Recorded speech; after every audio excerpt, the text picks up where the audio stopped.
The Grand Council chamber of the Vraxian Empire fell silent as Queen Zephyra made her announcement. Her silver skin shimmered under the crystalline lights, and her four eyes scanned the shocked faces of her advisors. She had decided to marry a human, a species barely known to the galaxy, and nothing would change her mind. Your Majesty. This is madness, High Counselor Tharn protested, his voice trembling with disbelief. Humans are primitives. They have no psychic abilities, no enhanced strength, no connection to the cosmic energies that bind civilized species together. They are nothing. Zephyra's expression remained calm, but there was steel in her voice. The treaty with Earth requires a royal marriage to seal the alliance. I have chosen Commander Marcus Chen. The decision is final. The counselors exchanged worried glances. The Vraxian Empire had ruled 300 star systems for over 2,000 years. Their queens were legendary warriors who could tear through battle cruisers with their minds alone. The thought of their sovereign binding herself to a weak, short-lived human seemed like a cruel joke from the universe itself. Marcus Chen stood in his quarters aboard the human diplomatic vessel, staring at his reflection in the mirror. He was a tall man with dark hair starting to gray at the temples, and eyes that had seen too many battles. At 42 years old, he had spent half his life in the United Earth Defense Force, rising through the ranks not through politics, but through sheer competence and an uncanny ability to survive impossible situations. You don't have to do this. Marcus, Captain Rodriguez said from the doorway. She was one of his oldest friends, and the concern on her face was genuine. We can find another way to secure the treaty. Marcus adjusted his dress uniform and turned to face her. Earth needs this alliance, Elena. The Krill swarm is still out there, and we barely survived their last attack. If marrying an alien queen is what it takes to give humanity a chance, then that's what I'll do. But you'll be giving up everything. Your career, your freedom, your life on Earth. The Vraxians will see you as nothing more than a pet, a trophy husband with no real power or respect.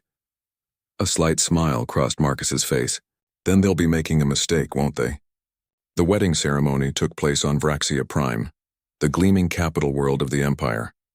Millions watched as Queen Zephyra, resplendent in her ceremonial armor that seemed to be made of liquid starlight, stood beside the human in his simple black uniform. The contrast between them was striking. She towered over him by nearly 2 feet, her skin glowing with inner power, while he looked small and ordinary by comparison. The Vraxian high priest performed the ancient bonding ritual, speaking in a language that made the air itself vibrate with energy. When it came time for the traditional display of strength, where both partners would demonstrate their power to the assembled witnesses, the crowd waited with barely concealed amusement. They had seen Zephyra lift a ceremonial stone that weighed 5 tons as if it were made of paper. What could the human possibly do? Marcus stepped forward and simply bowed respectfully to the crowd. There was scattered laughter from some of the younger nobles. The human had no power to display, no strength to show. He was exactly what they had expected, nothing. But Zephyra saw something different in her new husband's eyes. There was no shame there, no embarrassment at his perceived weakness. Instead, there was a calm confidence that reminded her of the oldest and most dangerous predators in the galaxy. The ones who didn't need to roar to be feared. Their first night together was awkward. The royal chambers were vast, decorated with treasures from 100 conquered worlds. Zephyra stood by the window looking out at her empire, wondering if she had made a terrible mistake. Behind her, she could hear Marcus moving quietly through the room, examining things with what seemed like casual interest. I know what they think of me, Marcus said softly. Your people believe I'm weak. They think you've married beneath your station. Zephyra turned to face him, surprised by his directness. And does that bother you? No. Marcus met her eyes without flinching, and she realized that despite the difference in their sizes and abilities, he wasn't afraid of her. Because they're wrong. Not about what I can't do. I can't move objects with my mind. I can't enhance my body with cosmic energy. I can't live for 500 years like your people do. But being powerful and being dangerous aren't always the same thing. Those sound like fighting words. Human, Zephyra said, but there was curiosity in her voice rather than anger. They're realistic words. Your Majesty, if I may speak freely, you're my husband now. You may always speak freely to me in private. Marcus nodded. Your empire is vast and ancient. Your people are incredibly powerful individually, But you've become comfortable with that power. You've forgotten what it's like to face enemies who refuse to play by your rules, who win not through strength but through adaptation and ruthlessness. Zephyra's eyes narrowed. You know nothing of what we've faced. I know that your fleets took 30% casualties when the Krill attacked your border worlds last year.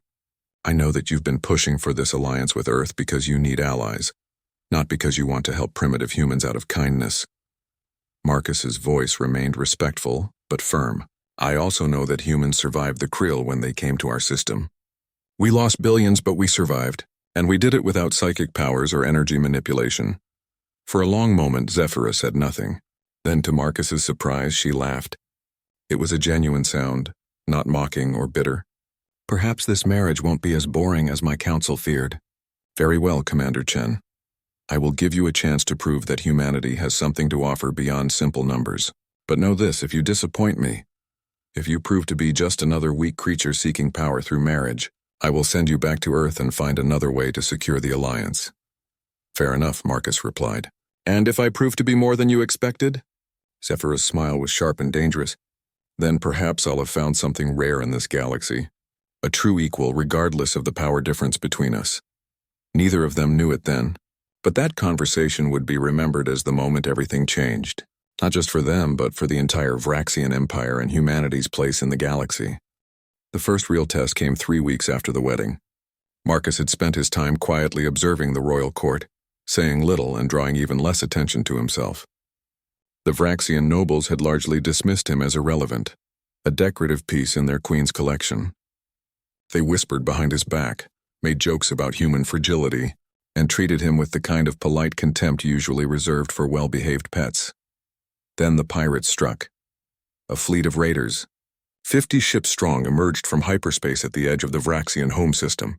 They were Korthax Reavers, one of the most feared pirate clans in the sector, known for their brutality and their willingness to attack even military targets if the prize was rich enough. They had come for the royal treasury ships, 3 massive cargo vessels loaded with tribute from the outer colonies. Admiral Vex, commander of the home fleet, immediately scrambled every available warship. His force numbered 60 vessels, but the Korthax ships were heavily armed and crewed by veterans of 1,000 raids. The battle would be bloody, and even victory would come at a terrible cost. Marcus was in the war room when the attack began.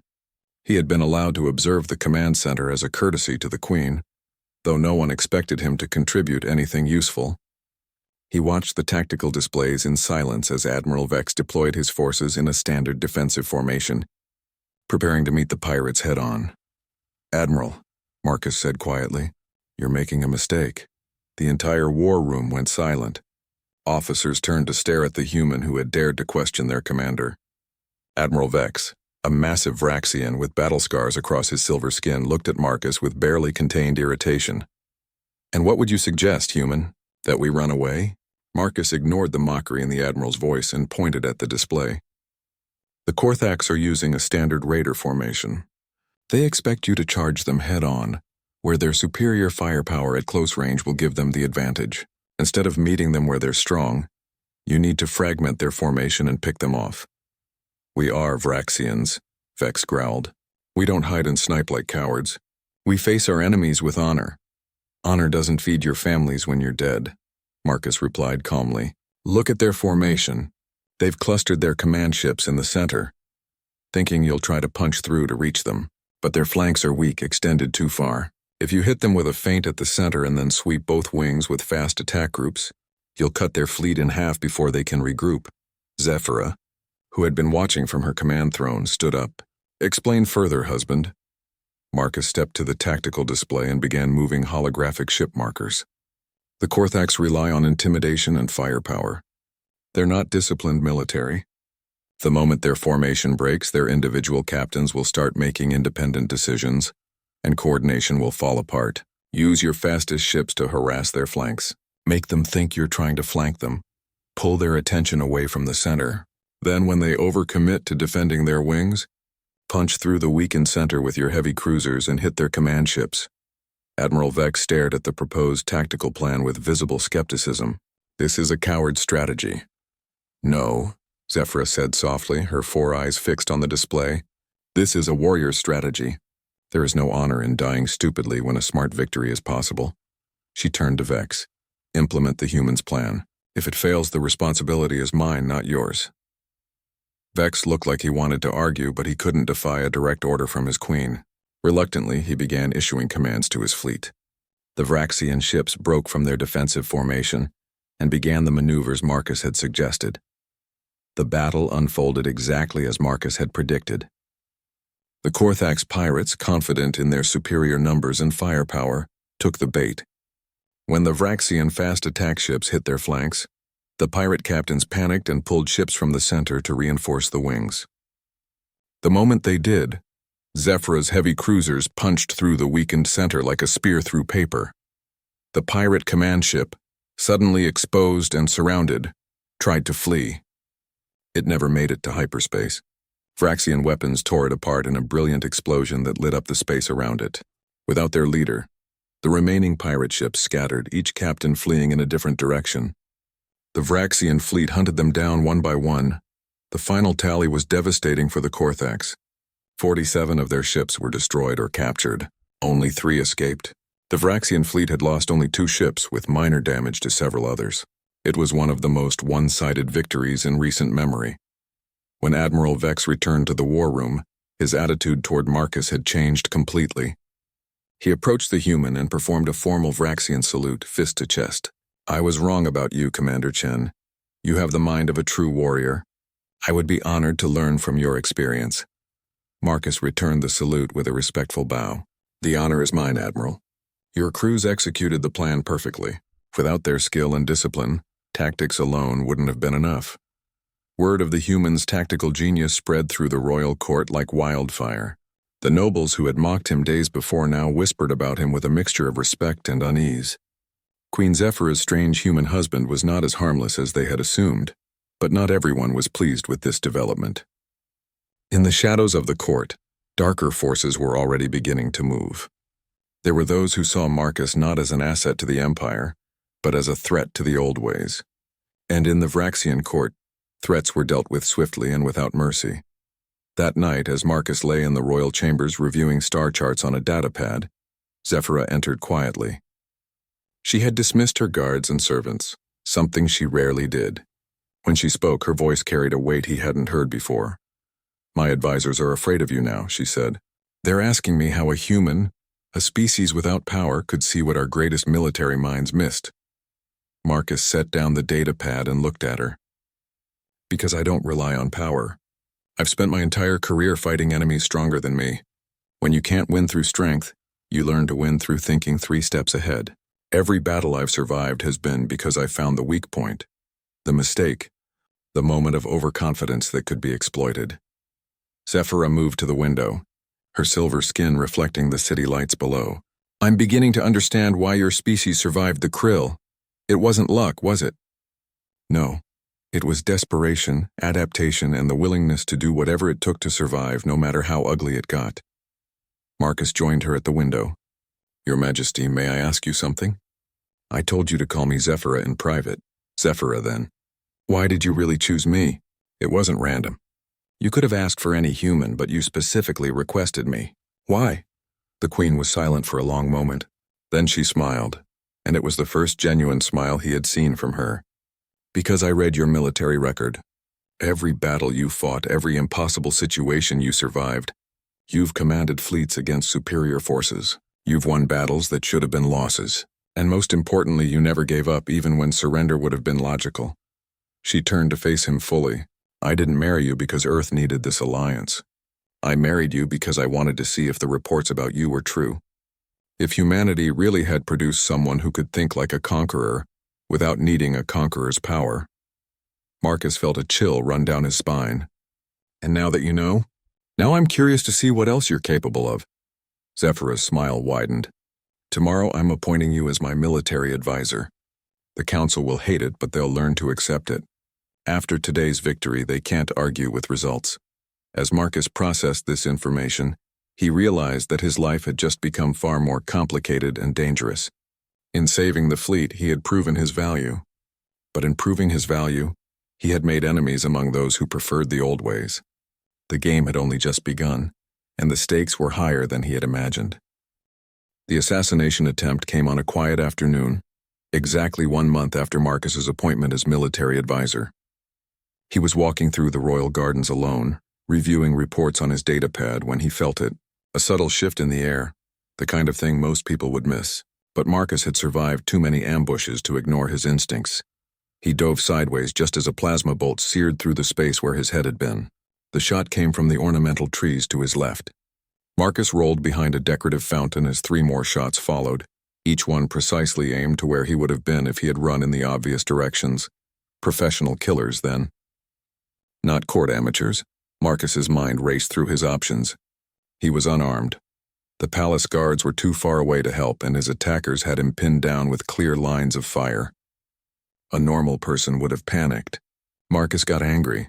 He grabbed a handful of decorative stones from the garden path and threw them high into the air toward the trees where the shots had come from. As expected, the assassins tracked the movement. The moment they shifted their aim upward, Marcus sprinted in the opposite direction using the fountain's base as cover. He made it to a garden shed before the next volley of shots came. Inside the shed, Marcus found what he needed. Garden tools. He grabbed a heavy rake and a coil of wire, his mind already forming a plan. The assassins would be moving to flank his position now, thinking they had him trapped. They were wrong. Marcus used the wire to create a tripline across the shed's back entrance, positioning it at neck height. Then he smashed out the front window and threw the rake through it, creating noise and movement. As he predicted, one of the assassins fired at the sound. The moment the shot came, Marcus slipped out the back door. The first assassin, a Vraxian male with cybernetic enhancements, was moving around the side of the shed when Marcus hit him. The human had picked up a shovel on his way out, and he swung it with all his strength into the assassin's knee joint. The Vraxian was strong and fast, but joints were joints, and physics didn't care about psychic powers. The assassin went down hard. Marcus didn't hesitate. He brought the shovel down on the fallen assassin's head twice, fast and brutal. The Vraxian stopped moving. 1 down, at least 2 more to go. The second assassin came through the shed's back entrance and caught himself on the wire tripline. It didn't kill him, but it bought Marcus 2 precious seconds. The human charged forward using the shovel like a spear. The blade caught the assassin in the throat right below his energy shield projector. Shields were great against energy weapons, but a sharp piece of metal driven by desperate strength still worked just fine. The third assassin was smarter. She stayed back, using her rifle to keep Marcus at a distance. She was methodical, calm, and clearly experienced. Marcus realized he was outmatched in a straight fight. So he changed the rules. He grabbed the second assassin's dropped rifle and fired wildly in the third assassin's direction. He wasn't trying to hit her, he was creating chaos and noise. The weapon's discharge would alert the palace guards. All he had to do was survive for another minute. The assassin realized this too.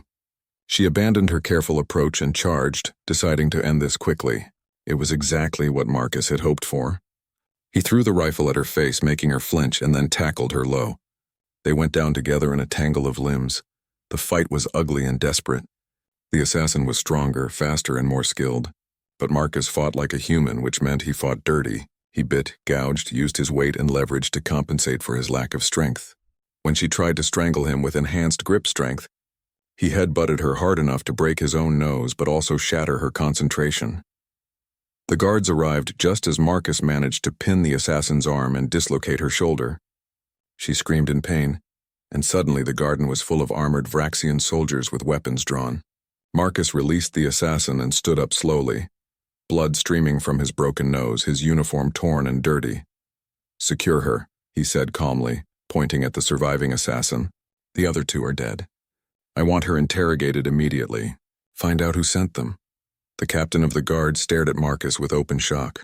The human had just killed 2 trained assassins and captured a third with nothing but garden tools and raw determination. It was the kind of thing that shouldn't have been possible. Zephyra arrived moments later, moving so fast she was almost a blur. Her 4 eyes were blazing with fury, and the air around her crackled with barely contained power. When she saw Marcus standing there, bloodied but alive, something in her expression changed from rage to something more complex. "You're hurt," she said, reaching out to touch his broken nose. "I'll heal." "They won't." Marcus gestured to the dead assassins. "Your Majesty, someone in your court just tried to kill me. We need to find out who before they try again." The interrogation of the surviving assassin revealed what Marcus had suspected. The assassination had been ordered by Lord Krevix, one of the oldest and most powerful nobles in the Empire. Krevix represented the traditional faction that saw Marcus as a threat to Vraxian supremacy. The idea that a powerless human could advise their queen on military matters was an insult they could not tolerate. Zephyra's response was swift and absolute. She summoned Krevix to the throne room in front of the entire court. The old noble came confidently, thinking his political power would protect him. He was wrong. "You ordered the death of my husband," Zephyra said, her voice cold enough to freeze stars. "You tried to murder a member of the royal family. Give me one reason why I shouldn't execute you where you stand." Krevix drew himself up proudly. "That human is not worthy of you, my queen. He is a contamination of our pure bloodline, a weakness in our empire. I acted to protect our people from the shame of being led by a primitive." Marcus watched this exchange from his place beside the throne. His nose had been healed by Vraxian medical technology, but he still looked like he had been in a fight. He said nothing, letting Zephyra handle this her way. "You speak of shame?" Zephyra's voice rose, echoing through the chamber. "The only shame I see is yours. This human killed 2 of your assassins with garden tools. He fought with courage and intelligence while you hid behind hired killers. You call him weak, but he survived what you never could." She stood from her throne, and the temperature in the room seemed to drop. "I strip you of your titles, your lands, and your position. You are exiled from Vraxian space. If you are found within our borders after today, you will be executed on sight." The court gasped. Exile was considered worse than death for a Vraxian noble. Krevix's face went pale silver. "You cannot do this. The old families will not stand for it. Then they can join you in exile." Zephyra's tone made it clear the discussion was over. "Guards, remove him!" After Krevix was dragged away, Zephyra turned to address the assembled nobles. "Let this be a lesson to all of you. My husband earned his place at my side through merit, not through power. Anyone who cannot accept that is free to leave my empire. I will not tolerate any more attempts on his life. The next person who moves against him moves against me directly." The message was received. In one day, Marcus had survived an assassination attempt, and Zephyra had made it clear that attacking him meant war with the queen herself. The political landscape of the empire had shifted dramatically. That night, alone in their chambers, Zephyra tended to Marcus's remaining bruises personally, despite his protest that the medical staff could handle it. "You could have died today," she said quietly. 3 trained assassins against 1 unarmed human. The odds were impossible. Marcus smiled despite the pain. "I've survived worse odds. Besides, I had something they didn't." "What?" "Motivation. They were fighting for money and orders. I was fighting to live. There's a difference." Zephyra's hand paused in its gentle ministration of healing gel. "You are unlike anyone I have ever known, Marcus Chen. You should have been afraid. You should have died. Instead, you fought like a cornered predator and won." "That's what humans do," Marcus replied. "We're not the strongest or the fastest or the most powerful, but we're survivors. We adapt, we improvise, and we absolutely refuse to give up. It's kept our species alive through ice ages, plagues, wars, and alien invasions. A few assassins weren't going to stop me." For the first time since their wedding, Zephyra leaned in and kissed him. It was gentle and genuine, not a political gesture or a requirement of ceremony.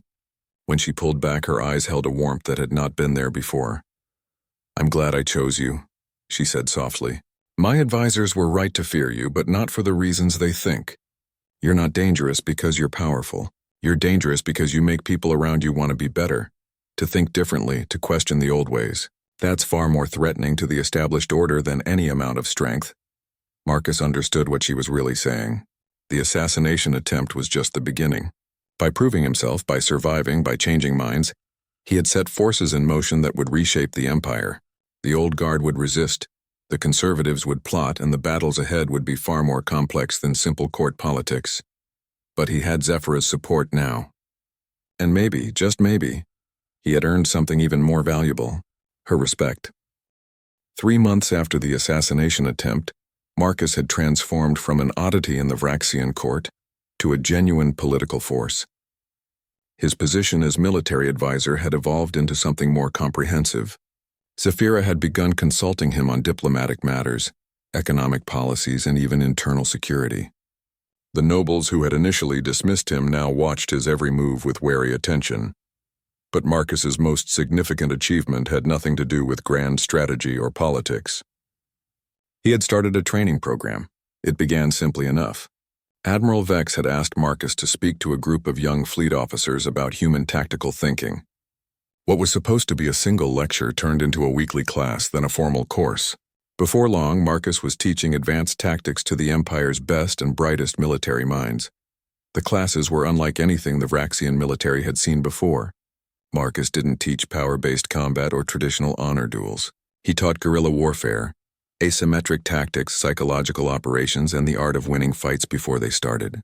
His students learned to think like prey animals instead of apex predators, to see weakness as an opportunity rather than a reason to attack head-on.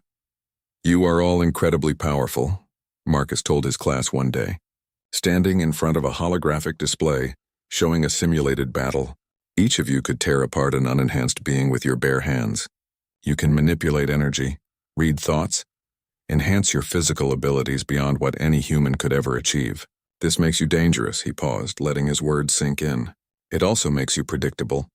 A young officer named Raxia raised her hand. "How can power make us predictable, Commander Chen?" Marcus smiled. "Because you rely on it. When you face a problem, your first instinct is to apply more power. A locked door? Break it down. An enemy ship? Blast through its shields. A difficult negotiation? Intimidate them with your strength." He changed the holographic display to show footage from Earth's military history. Humans don't have that luxury. We can't rely on power because we don't have enough of it, so we became creative. The footage showed various human military victories throughout history: Hannibal crossing the Alps with elephants, the Trojan horse, submarine warfare, guerrilla tactics in jungles and mountains, the invention of weapons that multiplied human strength thousands of times over. Each example showed humans finding ways to defeat stronger enemies through intelligence and innovation. "The greatest weapon in the universe is not power," Marcus continued. "It's the ability to adapt, to see what your enemy expects and do something completely different, to turn their strengths into weaknesses. That's what I'm teaching you. Not how to be more powerful, but how to be unpredictable." His students absorbed these lessons eagerly. They had grown up in a society that worshipped strength, but Marcus was showing them a different path to victory. Some of the older officers grumbled about dishonor and cowardice, but those complaints died when Marcus's students began winning every single wargame simulation against traditional forces. The success of the training program brought Marcus to the attention of another powerful faction in the Empire, the merchant guilds. The guilds controlled most of the Empire's economy and had their own private security forces.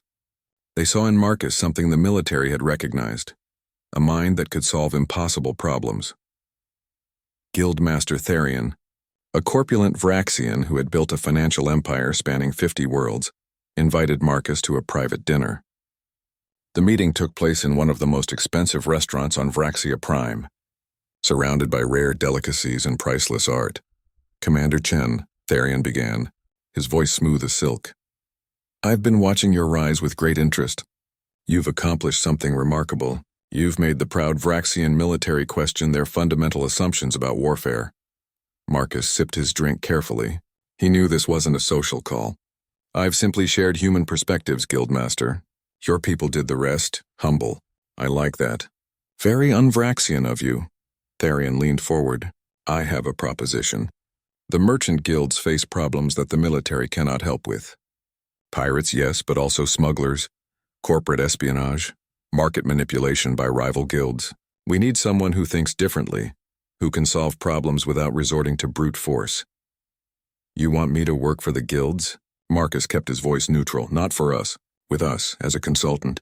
We would pay handsomely, of course. Enough to make you wealthy beyond anything your Earth could offer. And we would provide other benefits. Protection, information, access to resources that even the royal family struggles to obtain." Marcus set down his drink and met Therian's eyes directly. "Guildmaster, I'm going to be honest with you because I think you respect directness. I'm not interested in your money or your resources. I serve Queen Zephyra, and my loyalty is not for sale." Therian's expression didn't change, but Marcus caught a flicker of disappointment. "I see, that's unfortunate. You could have been very wealthy. I'm already wealthy in the ways that matter to me. Marcus stood to leave. But Guildmaster, while I won't work for you, I'm not your enemy either. If the guilds ever face threats that align with the Empire's interests, I'm willing to share my thoughts. No payment necessary. Consider it building good relations. It was a diplomatic answer that gave nothing away while keeping doors open. Tharian appreciated the subtlety. As Marcus left the restaurant, he knew word of this conversation would spread through the court within hours. He had just publicly affirmed his loyalty to Zephyra, while simultaneously showing he couldn't be bought. It was exactly the message he wanted to send, but not everyone appreciated Marcus's growing influence. In the shadows of the Empire, a more dangerous enemy was taking notice. The Sect of Pureblood, a secret organization dedicated to preserving Vraxian genetic and cultural purity, had been watching the humans rise with increasing alarm. They had tried assassination and failed. Now they would try something more insidious. The first sign of trouble came when rumors began spreading through the military. Marcus's human tactics were dishonorable. His teachings were corrupting young officers, making them weak and cowardly. Real Vraxian warriors didn't need to learn from primitives. The whispers were subtle but persistent, designed to erode confidence in Marcus's methods. Then came the incident at the training facility. During a live-fire exercise, a malfunction caused a weapon system to overload, nearly killing 3 of Marcus's students. An investigation revealed that the safety protocols had been deliberately tampered with. The sabotage was professional enough that it couldn't be traced to any individual, but the message was clear. Marcus and his students were in danger. Zephyra's response was to double the security around the training facility and launch a full investigation into the Sect of Pureblood. But investigations took time, and the sect was patient. They had existed in the shadows for centuries, surviving purges and reforms. They would wait for the right moment to strike again. Marcus understood the game being played. The sect couldn't kill him directly, not after what happened to Lord Kravix. So they were trying to isolate him, turn people against him, make his position untenable. It was psychological warfare, and Marcus was frustratingly familiar with it from his own military career. "They're trying to make me quit," Marcus explained to Zephyra one evening. "If I resign my position, it looks like I couldn't handle the pressure. It undermines everything we've built. But if I stay, they'll keep escalating until someone gets hurt." Zephyra paced their chambers like a caged predator. "Then we hunt them down. Every member of the sect, every sympathizer. We burn them out root and branch. That won't work. Cut off one head, 2 more grow back. The sect exists because there are Vraxians who genuinely believe in their ideology. You can't kill an idea, not directly." Marcus pulled up a holographic map of the Empire's political landscape. "But you can make the idea obsolete. Explain. The sect's power comes from fear. Fear that Vraxian culture is being diluted, that the old ways are dying, that your people are becoming weak. We need to show them that change doesn't mean weakness, that learning from others makes the Empire stronger, not weaker." Marcus highlighted several key systems on the map. "There are worlds in your empire that are struggling. Economic problems, pirate attacks, internal strife. Let me help solve those problems using my methods. When people see the results, when they see their lives improving because of new ideas, the sect's message will lose its power." Zephyra studied the map thoughtfully. "You're proposing to win hearts and minds instead of crushing opposition. I'm proposing we prove them wrong so thoroughly that their arguments become laughable. Fear can't compete with success. It was a bold plan, risky and long-term." But Zephyra had learned to trust Marcus's strategic thinking. She approved the initiative, granting him authority to act as a roving problem solver for the Empire's most troubled regions. Over the next 2 months, Marcus traveled to 7 different systems, each with unique challenges. In the mining colonies of Draxis IV, he reorganized the defense grid to use automated systems and clever positioning instead of overwhelming firepower, cutting costs while improving effectiveness. On the agricultural world of Viran, he introduced crop rotation techniques and water management systems from Earth that... The crisis that would define Marcus's place in the Empire came from an unexpected direction. The Krill swarm, the ancient enemy that had devastated both human and Vraxian space, returned with a force larger than anything seen in a generation. 300 Krill bioships emerged from dark space at the Empire's frontier, moving toward the core worlds like a plague of locusts. The krill were unlike any other enemy in the galaxy. They were a hive mind species that consumed entire worlds, breaking down all biological matter to fuel their endless expansion. They didn't negotiate, didn't retreat, and couldn't be reasoned with. They simply consumed everything in their path and moved on to the next target. The Empire's response was immediate and massive. Every fleet was mobilized, every able-bodied warrior called to arms. Queen Zephyra would personally lead the defense, something that hadn't happened in over a century. The Vraxian people were terrified but determined. They would face this threat with all their considerable power. Marcus stood in the war room, studying the tactical displays with growing concern. The krill fleet was advancing in a pattern that seemed almost random, hitting smaller colonies and research outposts instead of making a direct push toward the heavily defended core worlds. Most of the military commanders saw this as good news. It gave them time to mass their forces and prepare for the decisive battle. Marcus saw something different. "They're learning," he said quietly. Admiral Vex, who had become one of Marcus's closest allies, looked at him sharply. "What do you mean?" "The krill aren't random. They're testing our defenses, studying our response times, learning how we fight." Marcus zoomed in on the pattern of attacks. "Look at this. Every raid is slightly different. Different approach vectors, different attack patterns, different targeting priorities. They're not just consuming these outposts. They're running experiments." Zephyra, clad in her war armor that made her look like a goddess of battle, studied the pattern Marcus was indicating.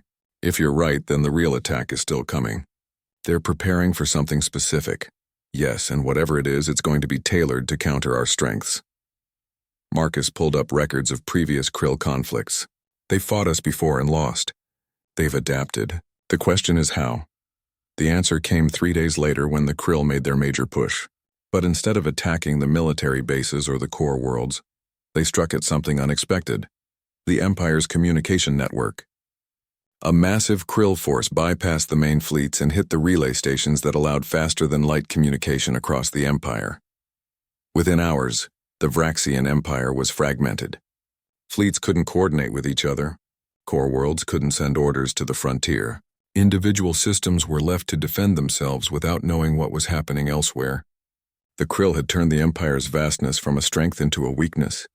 "They've studied us well," Marcus said grimly, watching the reports come in from runners and slower-than-light messages. "They know Vraxians fight best when they can rely on their individual power and immediate coordination. By cutting our communication, they've forced us into isolated battles where numbers matter more than individual strength." The situation was desperate. Without coordination, the Empire's fleets were being picked off one system at a time. The krill were using their superior numbers to overwhelm each isolated force before moving to the next. It was brilliant and terrifying. "We need to restore communications," Admiral Vex said, but even as he spoke, reports came in that every attempt to rebuild the relay stations was being met with immediate krill attacks. They were guarding their advantage carefully. Zephyra looked at Marcus. "You fought them before. How did Earth survive when they came to your system?" Marcus took a breath, remembering battles that still gave him nightmares. "We couldn't match them in numbers or power, so we didn't try. We used what we call distributed defense. Instead of trying to coordinate everything from a central command, we empowered each ship captain, each station commander, each ground force to make their own decisions based on a shared understanding of the overall strategy." "That's chaos," one of the older admirals protested. "Without central command, how do you maintain coherent strategy?" "You don't maintain a strategy. You maintain a philosophy." Marcus began sketching out a plan on the tactical display. "Instead of telling every commander exactly what to do, you give them principles to follow. The krill want to divide us so we become like water. Impossible to divide because we're already distributed. Every force becomes an independent unit that can adapt to local conditions while working toward the same goal." "And what goal is that?" Zephyra asked. "Survival first, then counterattack. We can't beat them in a straight fight, not without coordination, but we can make it too expensive for them to continue the campaign. Every system they attack fights with everything they have. No retreats, no surrenders, but also no foolish last stands. Fight smart, make them pay for every meter, and survive to fight again." It was a defensive strategy which went against every Vraxian instinct. But the alternative was systematic destruction as the krill picked them apart piece by piece. Zephyra made the decision every commander dreaded making. She would trust her people to fight without her direct guidance. Marcus spent the next 2 days working almost without sleep, preparing a message that would be carried to every Vraxian force by fast courier ships. It wasn't a set of orders. It was a manual on how to fight the Krill using human tactics, guerrilla warfare principles, hit-and-run attacks, how to use terrain and positioning to multiply effectiveness, ways to predict Krill movements based on their biological imperatives. Everything humanity had learned fighting for its survival. He also included something unexpected: stories. Human military history was full of battles where smaller forces had defeated larger ones through intelligence and determination. The Battle of Thermopylae, where 300 Spartans held off an army. The Winter War, where Finland fought the Soviet Union to a standstill. The Battle of Ia Drang, where disciplined fire and maneuver defeated a numerically superior force. These weren't just tactics, they were proof that victory was possible against overwhelming odds. As the couriers spread the message throughout the empire, something remarkable happened. The Vraxian forces, cut off from central command and facing destruction, embraced the new philosophy. Commanders who had spent their careers relying on orders from above suddenly found themselves empowered to think creatively. They began applying Marcus's principles in ways even he hadn't imagined. A squadron commander at the Helios station used mining explosives to create artificial asteroid fields that channeled Krill ships into kill zones. A planetary governor on Tyrannus III organized civilian volunteers into support networks that kept military forces supplied and mobile. A fleet captain named Sorix used decoy signals and false retreats to lure Krill forces into ambushes, destroying twice his own tonnage in enemy ships. The Krill advance slowed, then stopped. They had expected to face scattered, panicking forces that would be easy to overwhelm. Instead, they found coordinated resistance that adapted to their tactics faster than they could counter. For the first time in this campaign, the Krill were taking unsustainable losses. But the real turning point came when Zephyra made a decision that shocked the entire empire. She divided the Grand Fleet, sending portions of it to reinforce the most threatened systems instead of keeping it as a unified hammer blow. It was heresy by traditional Vraxian military doctrine. The fleet's strength had always been its ability to bring overwhelming force to a single point. "You're thinking like a human now," Marcus told her with a slight smile. "I'm thinking like someone who wants to win," Zephyra replied. "Your way of war is strange to us, but it works. The reports from the field show that commanders using your tactics are winning battles they should have lost. Even our people are capable of adapting when they must." The divided fleet accomplished what the unified one never could have. Each battle group operated independently, hitting Krill forces from unexpected angles, refusing to be pinned down, constantly moving and adapting. The Krill, for all their biological advantages, couldn't match the creative thinking of individual Vraxian commanders who had been taught to improvise. 3 weeks into the campaign, the Krill made their first major retreat in recorded history. They pulled back from several systems, regrouping their forces to reassess their strategy. It was a stunning development. The hive mind had encountered something it couldn't predict: intelligent beings fighting like a swarm while maintaining individual creativity. In the command center, Admiral Vex looked at the tactical displays with something like awe. "We're not just surviving. We're pushing them back." "Don't celebrate yet," Marcus cautioned. "The Krill learn fast. They'll adapt to our adaptations. This is just the beginning of a longer war." But even as he said it, Marcus knew something fundamental had changed. The Vraxian Empire had been forced to evolve, to question its assumptions about power and strategy. The military that would emerge from this war would be stronger not because it had more power, but because it had learned to think differently. That night, Zephyra found Marcus on the observation deck, staring out at the stars where battles were still raging in distant systems. The Krill War dragged on for 5 months, but the tide had turned. Using the distributed defense strategy Marcus had introduced, the Vraxian forces gradually pushed the invaders back. The Krill, unable to adapt fast enough to the Empire's new tactical flexibility, began losing more ships than they could afford. When they finally withdrew to dark space, it was the first time in galactic history that the swarm had been decisively defeated in a major campaign. The victory celebration on Vraxia Prime was spectacular. Millions filled the streets cheering for their warriors and their queen. But to Marcus's surprise, many were also cheering for him. Banners bearing his name appeared alongside traditional Vraxian battle honors. Songs were being composed about the human who taught the Empire to fight differently. "You're a hero now," Zephyra said, watching the celebrations from the palace balcony. "My people love you almost as much as they fear you." Here, Marcus raised an eyebrow. "Of course. You came here as a powerless outsider and changed everything. You survived assassination, reformed the military, and helped win a war against our oldest enemy. That's terrifying to people who thought they understood how the universe worked." Zephyra's expression was amused. "But it's a useful kind of fear. It makes people think twice before assuming they know everything." The formal military debriefing took place over several days. Marcus and Zephyra met with hundreds of commanders, hearing their stories and documenting the tactics that had worked. What emerged was a picture of an empire that had fundamentally transformed during the war. Officers who had once relied solely on power and courage now talked about logistics, intelligence gathering, and psychological warfare. The military was becoming professional in a way it had never been before, but not everyone was happy with these changes. During a council meeting to discuss post-war reforms, Lord General Varix, one of the most decorated military commanders in the Empire, stood to voice his concerns. "Your Majesty," Varix began, his voice heavy with barely concealed anger, "we won the war. Our enemies have been defeated. But at what cost? We have abandoned the warrior code that made us great. Our soldiers now hide and scheme instead of facing their enemies with honor. We have become cowards who win through trickery rather than strength." The council chamber fell silent.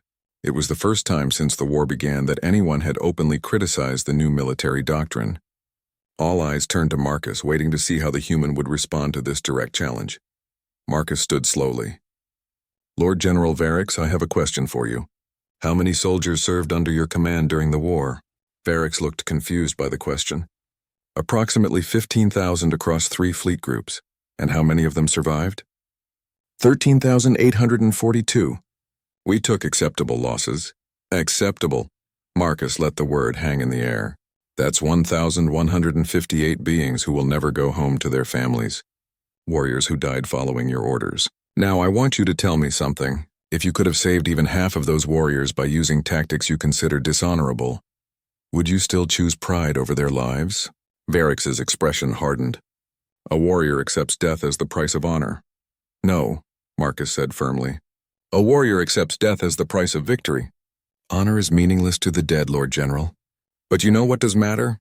Coming home, being there for your family, living to fight another day.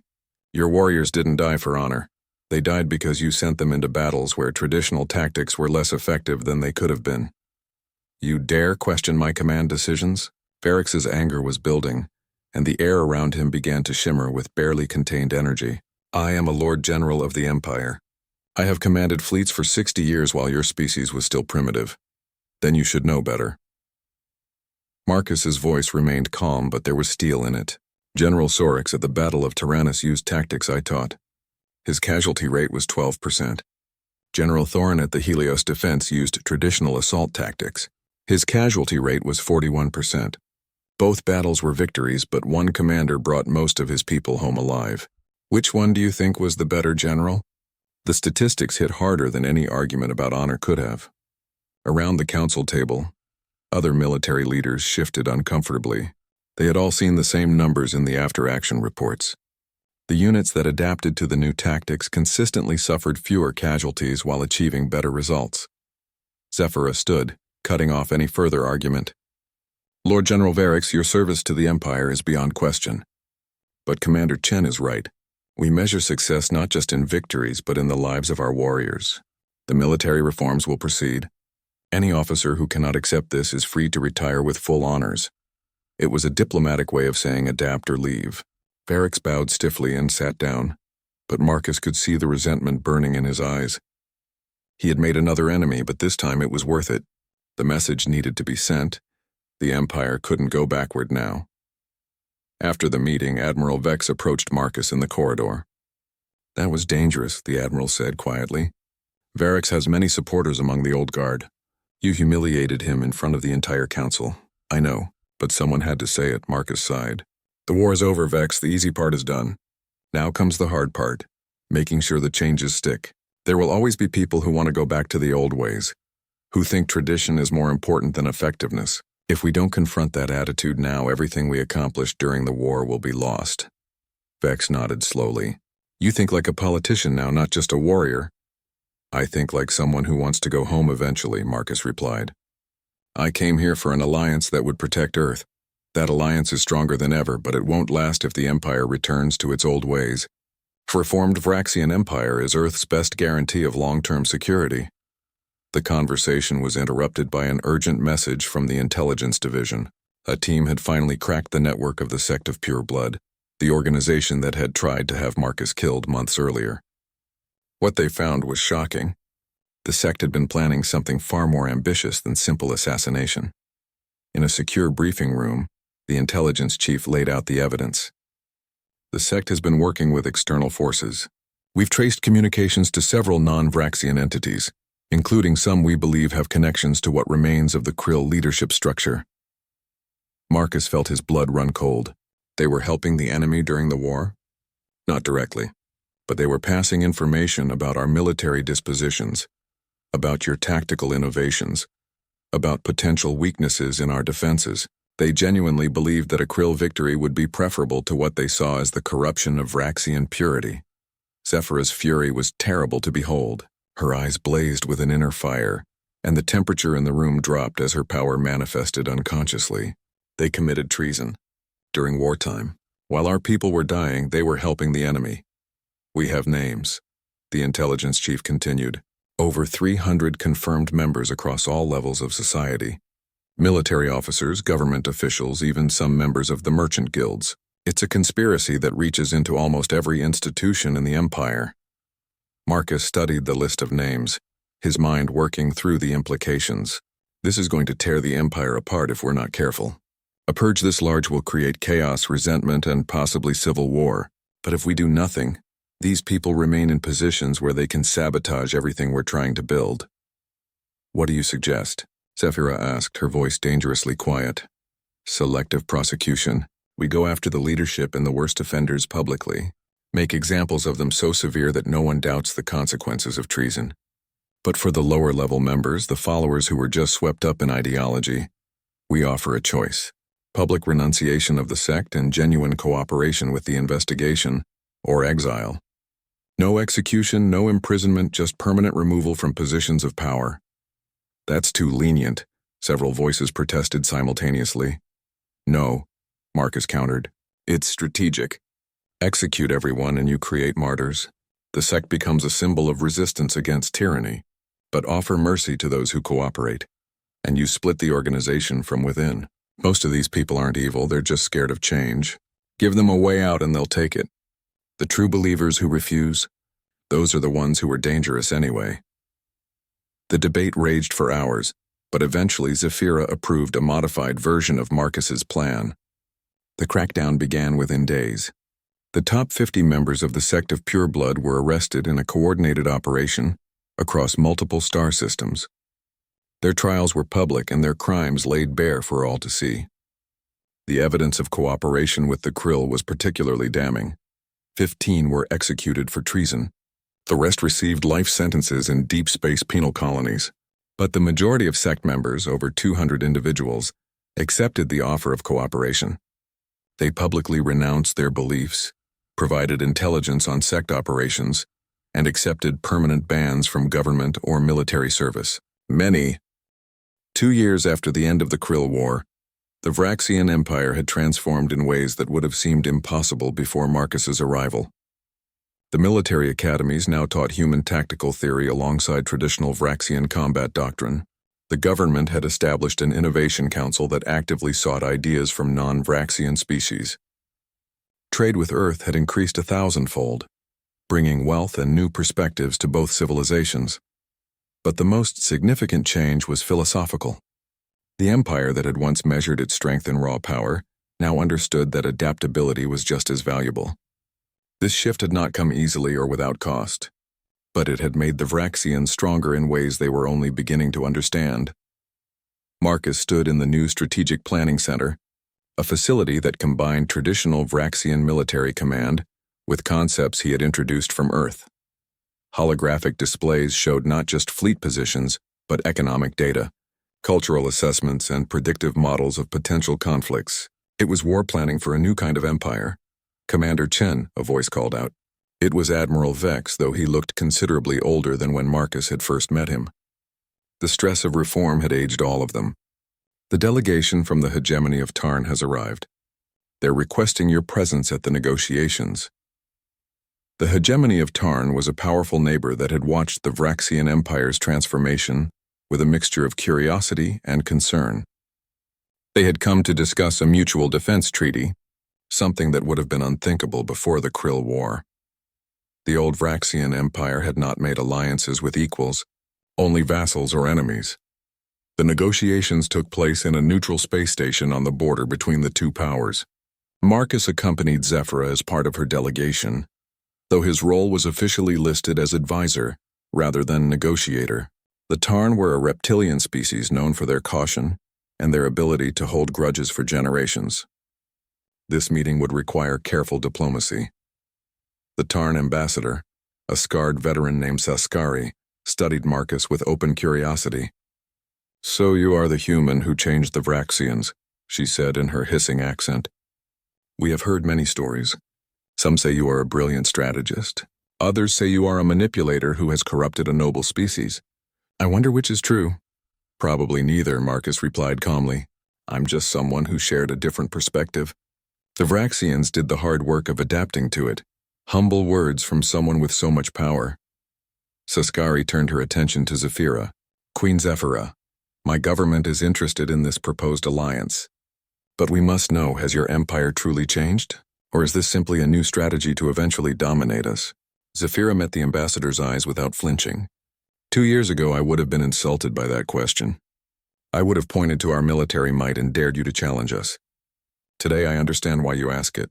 The old Vraxian Empire was a threat to everyone, including itself. We have learned that security comes not from dominating others, but from building relationships with equals. Pretty words. But words are easy. Actions define us. Saskari leaned forward. "Prove your sincerity. There is a border dispute between our peoples on the Outer Rim. 3 systems that both our governments claim. The old Vraxian Empire would have simply taken them by force. What will you do?" The room fell silent. Everyone knew this was the real test. How would Zephyra respond when her power was challenged?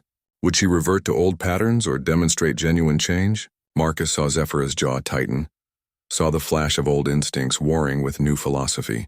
He wanted to say something, but this was her decision to make. She had to prove to herself as much as to the Tarn that the changes were real.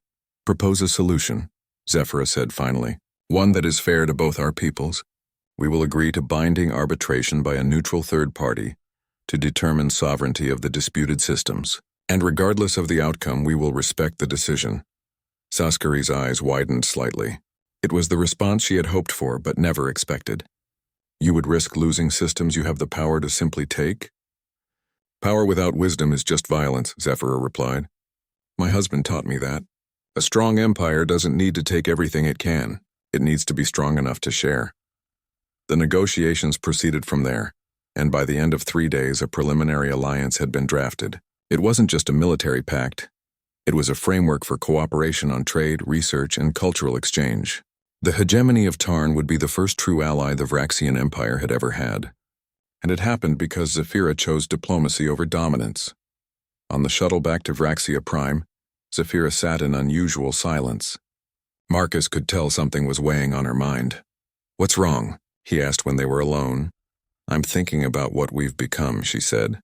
"The empire my mother ruled, the one I inherited, was built on a single principle. We were superior to everyone else, and that superiority gave us the right to rule. Now I'm making alliances with species we once would have conquered. I'm sharing power instead of hoarding it. Am I betraying everything my ancestors built?" Marcus considered his answer carefully. "Your ancestors built an empire that lasted 2,000 years. That's remarkable. But empires don't last forever unless they can adapt. The universe changes, and the empire that can't change with it eventually falls. You're not betraying your ancestors. You're ensuring their legacy survives into a new era, even if that means becoming something they wouldn't recognize. Especially then, the greatest honor you can give your ancestors is to take what they built and make it better. Make it stronger. Make it capable of surviving challenges they never imagined. Marcus took her hand. Besides, I've read your empire's history.